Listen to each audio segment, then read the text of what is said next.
Chapter पढ़ रहे हैं उसका नाम है ईश्वरन द स्टोरी टेलर, जो कि एक ऐसे व्यक्ति की कहानी है जो बहुत ही अच्छी तरीके से कहानियाँ गढ़ता है।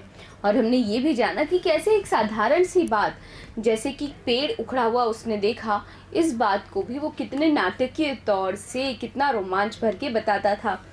अब हम जानेंगे और कहानियाँ जो कि ईश्वरन सुनाता था। चलो करते हैं इस तीसरे भाग की शुरुआत। The place I come from is famous for timber. Eswaran would begin. तो ईश्वरन अपने कहानी की शुरुआत करते हुए ये बोलता था कि the place I come from मतलब जिस जगह का मैं हूँ वो फेमस है, प्रसिद्ध है अपने टिम्बर के लिए। टिम्बर यानी कि लकड़ी के लिए फेमस है, बहुत ज़्यादा प्रचलित है। There is a richly wooded forest all around. और एक बहुत ही ज़्यादा अच्छी लकड़ी का फॉरेस्ट है, वन है हमारे उस जगह के आसपास। The logs are hauled on the lorries by elephants.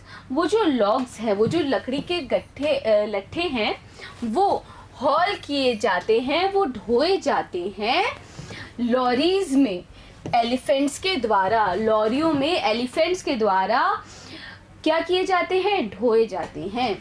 They are huge, well-fed beasts. और ईश्वरन हाथियों के बारे में बता रहा है कि वो बहुत बड़े, ह्यूज मतलब बहुत बड़े खाए पिए जानवर हैं। वेल फेड मतलब अच्छी तरीके से जिनको खिलाया जाता है, इस तरह के जानवर हैं। When they turn wild, even the most experienced mahout is not able to control them. लेकिन ये जो हाथी हैं, अगर ये वाइल्ड हो जाएं, जंगली हो जाएं, तो सबसे ज़्यादा एक्सपीरियंस्ड, अनुभवी महाउट मतलब महावत भी उनको कंट्रोल नहीं कर सकता, काबू नहीं कर सकता। After this prologue, Ishwaran would launch into an elaborate anecdote involving an elephant. और इस प्रोलॉग के बाद में मतलब इस प्रस्तावना के बाद में, प्रोलॉग क्या होती है? प्रस्तावना। इस प्रस्तावना के बाद में ईश्वरन लॉन्च कर देता था, मतलब शुरू कर देता था। लॉन्च का तो वैसे मतलब होता है प्रक्षेपण करना, लेकिन यहाँ पे लॉन्च का मतलब है कि अपनी कहानी की शुरुआत कर देता था।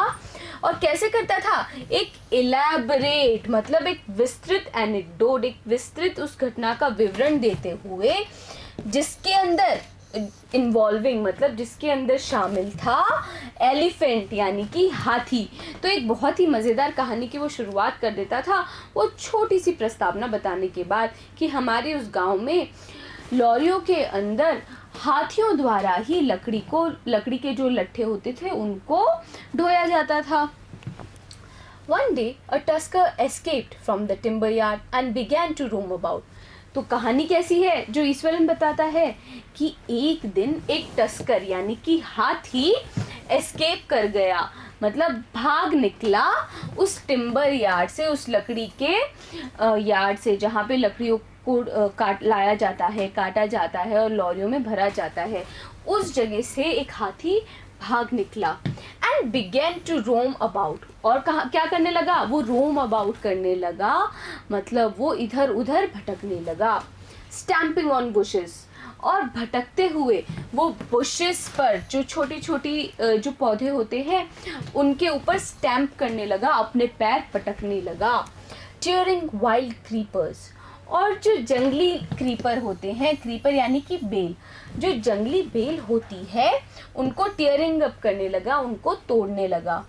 And breaking branches at will, और जो ब्रांचेस थी, जो डालियाँ थी, उनको भी वो ब्रेक करने लगा, मतलब तोड़ने लगा।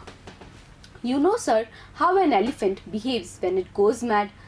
तो क्या होता है? ईश्वरन एकदम से क्या बोलता है कि आपको पता है ना सर कि किस तरीके से एक हाथी बिहेव करता है, व्यवहार करता है जब वो पागल हो जाता है, मैड हो जाता है। Ishwaran would get so caught up in the excitement of his own story that he would get up from the floor and jump about. तो ईश्वरन अपनी ही कहानी में इतना ज़्यादा एक्साइटमेंट शो करता था, इतना ज़्यादा उत्साही हो जाता था कि वो फ्लोर से, ज़मीन से खड़ा होकर एकदम जंप करते हुए खड़ा होता था और फिर साथ ही साथ वो अपने पैरों की क्या करता था? स्टैम्पिंग हिज फीट, अपने पैरों की थाप ज़ोर ज़ोर से मारता था। In emulation of the mad elephant. Emulation का मतलब क्या होता है? अनुसरण करना। उसी पागल हाथी का अनुसरण करते हुए ईश्वरन इतना ज़्यादा उत्साही हो जाता था कि वो फटाफट फ्लोर से ज़मीन से खड़ा होता था और अपने पैर उसी तरीके से थपथपा के रखता था, ज़ोर ज़ोर से पैर की थाप मारता था जैसे उस हाथी ने मारी होगी। The elephant reach the outskirts of a town. वो जो हाथी था वो रीच कर गया था, पहुंच गया था हमारे उस टाउन के आउटस्कर्ट्स में, मतलब सरहद के पास में पहुंच गया था। Breaking the fences down like matchsticks. और इस तरीके से वो सारी फेंसेस को, फेंसेस यानी बाड़ों को, बाड़ जो होती है उसको तोड़ रहा था जैसे कि वो बाड़ क्या हो? मैचस्टिक हो, माचिस की तीली हो। ही वुड कंटिन्यू, मतलब ईश्वरन अपनी बात को आगे बोलते हुए ये बात बताता था। It came into the main road and smashed all the stalls selling fruits, mud pots and clothes. और इस तरीके से सरहद पे पहुंचते ही वो मुख्य सड़क पे आया, मेन रोड पे आया। कौन आया? हाथी। मुख्य सड़क पे आया और उसने स्मैश कर दिए, नष्ट कर दिए सारे स्टॉल्स। सारे स्टॉल्स यानी कि स्टॉल्स का मतलब होता है ठेले, तो सारे ठेलों को उसने नष्ट कर दिया जो कि बेच रहे थे फल। मड पॉट्स मतलब मिट्टी के बर्तन और कपड़े, उन सभी ठेलों को उस हाथी ने नष्ट कर दिया। People ran helter skelter in panic. और जो लोग थे वो हेल्टर स्केल्टर होकर, मतलब हड़बड़ी से इधर उधर पैनिक करते हुए, मतलब घबराते हुए, डरते हुए भाग रहे थे। The elephant now entered a school ground where children were playing. तो वो जो एलिफेंट था उसने एंटर कर लिया, प्रवेश कर लिया एक स्कूल के ग्राउंड में जहाँ पे बच्चे खेल रहे थे। Breaking through the brick wall. और कैसे प्रवेश कर लिया? वो जो ब्रिक की, ईंट की बनी हुई दीवार थी उसको भी हाथी ने तोड़ दिया। All the boys ran into the classrooms and shut the doors tight. सभी जो लड़के थे वो क्लासरूम के अंदर भाग गए और उन्होंने जो डोर्स थे, दरवाजे थे, उनको शट कर लिया, मतलब बंद कर लिया, एकदम टाइटली, जोर से बंद कर लिया। The beast grunted and wandered about. वो जो बीस्ट था, वो जो जानवर था, वो ग्रंट करने लगा, मतलब घुरघुराने लगा, और वंडर अबाउट करने लगा, मतलब इधर उधर घूमने लगा। Pulling out the football goal post. और उधर उधर घूमते हुए क्या किया उस हाथी ने?